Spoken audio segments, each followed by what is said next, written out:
여러분, 아파트 거래, 부동산 거래 진짜 절벽이죠. 그런데 이 절벽이 자칫 잘못하면 저는 시장의 위기로까지 발전될 수 있다고 생각을 합니다. 그만큼 거래가 장난 아니라는 뜻이에요. 1월에서 7월까지 서울 아파트 매매 건수 보세요. 2021년에 3513건이었거든요. 그런데 2022년에는요 8561건입니다. 무려 72%나 떨어졌어요. 21,952건. 여러분, 일반적으로 말입니다. 경제에서 수치가 뭐 두 자릿수가 되는 것만 해도 두 자릿수가 올라가는 것도 놀랄 일이고요. 내려가는 것도 놀랄 일입니다. 근데 두 자릿수인데 이게 앞자리가 1도 아니고 2도 아니에요. 5도 아닙니다. 7이에요. 7. 72%가 떨어집니다. 그러면 시장이 어떻게 됐다는 뜻인가요, 여러분? 저는 시장이 망가졌다는 뜻으로 보입니다. 시장이라는 것은 여러분, 수요와 공급에 의해서 이게 잘 돌아가야 돼요. 수요가 많으면 가격이 좀 올라가서 거래가 많이 활발하게 일어나고요. 수요가 적고 공급이 늘어나면 가격이 좀 떨어진 가격에서 경제활동이 원활하게 일어나거든요. 그런데 72%가 떨어졌다는 것은 지금 시장의 기능이 죽었다는 뜻입니다. 그래서 제가 지금 제목을 거래 쇼크라고 달았잖아요. 거래 절벽 쇼크라고 달고 집값 폭락 대비할 때다 이렇게 자른 게 그 이유입니다. 그러면 집값 폭락 대비할 때 누굴까요? 저는 이게 집값 폭락을 대비할 사람은 집을 가지고 있는 사람 입장에서는요. 폭락을 하든 폭등을 하든 그 집이 그 집이에요.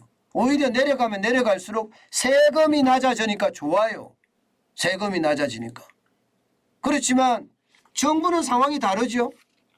정부는 굉장히 상황이 다릅니다. 이게 정부는요. 세금만 떨어지는 게 아니에요. 세수만 감소하는 게 아닙니다.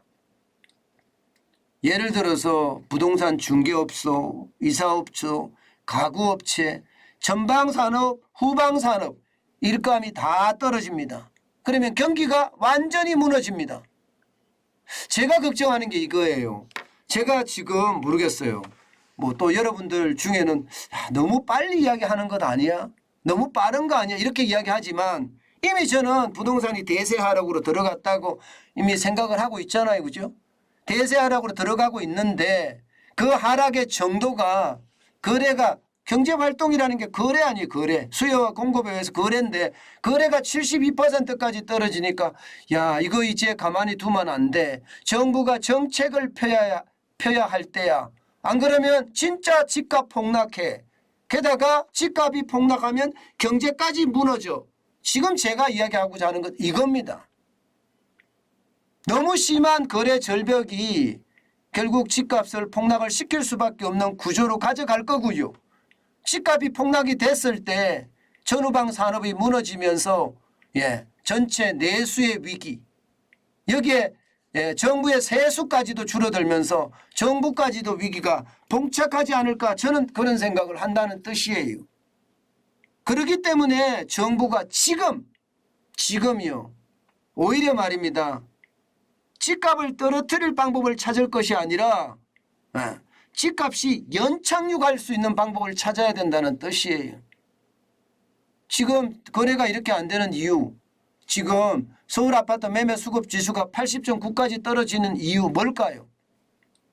쉽게 말하면 팔려고 하는 사람의 가격과 살려고 하는 사람의 가격이 너무 차이가 납니다. 너무 차이가 나요. 이거 빨리 좁혀져야 되거든요. 팔려고 하는 사람은 굉장히 많은데 살려고 하는 사람은 더 떨어질 테니까 기다리자 이렇게 나옵니다. 더 떨어질 테니까. 그러면 여러분 이거 기다리다 결국 못 버티면 팔려고 하는 사람들이 낮은 가격에 내놓을 수밖에 없어요. 그럼 폭락이 됩니다.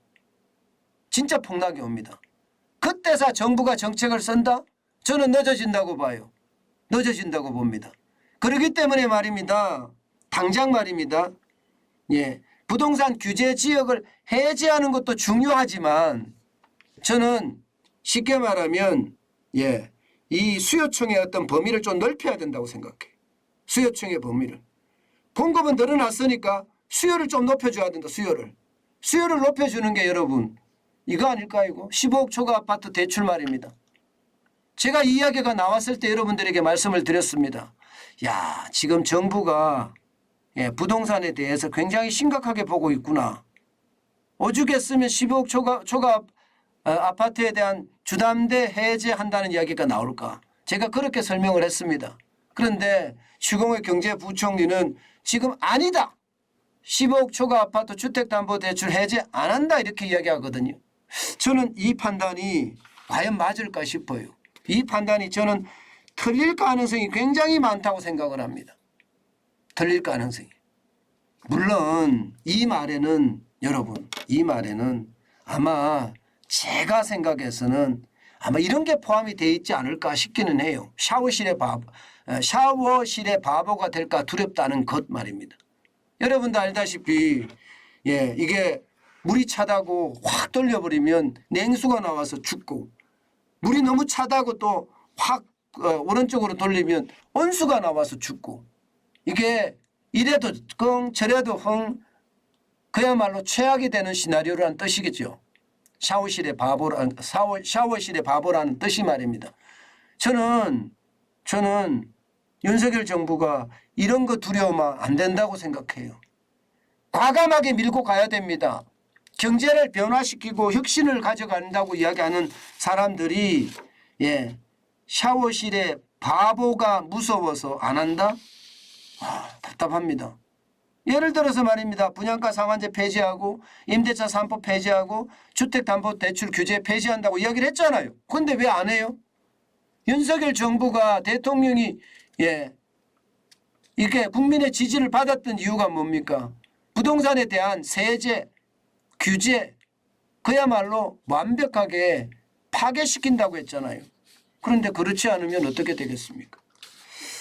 저는 추경호 경제부총리의 생각, 판단 진짜 중요하다고 생각을 하는데 예, 지금은 이미 저는 대세 하락기라고 보는 거예요. 대세 하락기라고 보면서 지금의 샤워실의 바보가 되는 것을 두려워해서 정책을 왔다 갔다 하는 것은 결국 정책을 더 혼란시키고 다시 말해서 예, 시장의 어떤 불안감만 더 조성하지 않겠느냐. 그렇게 되면요 진짜 집값 폭락합니다.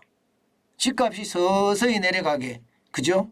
예, 공급은 많으니까 지금 수요가 확 줄어드는 상태니까 수요를 조금 키워주는 방향으로 가는 게 저는 맞다고 봅니다. 예, 지금 제가 이렇게까지 말하는 데는요. 예, 아마 제가 너무 빨리 간다는 이야기도 하실 거예요. 어떤 분들은. 그러나 지금이 빠른 것 같지가 않아서 그래요. 집값 자체가 보면 예, 지표를 보면 이게 폭락의 조짐이 보이거든요. 이미 폭락한 것도 많고요.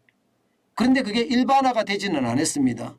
특정 지역에 특정 매물만 그런 예, 폭락 30% 40% 떨어지는 그런 사례가 나오는데 예, 이게 예, 일반화가 돼버렸을 때는 감당 안 됩니다. 저는 현장에 대한 어떤 이해도가 좀 떨어지는 것 아닌가 이런 생각도 지금 해봅니다.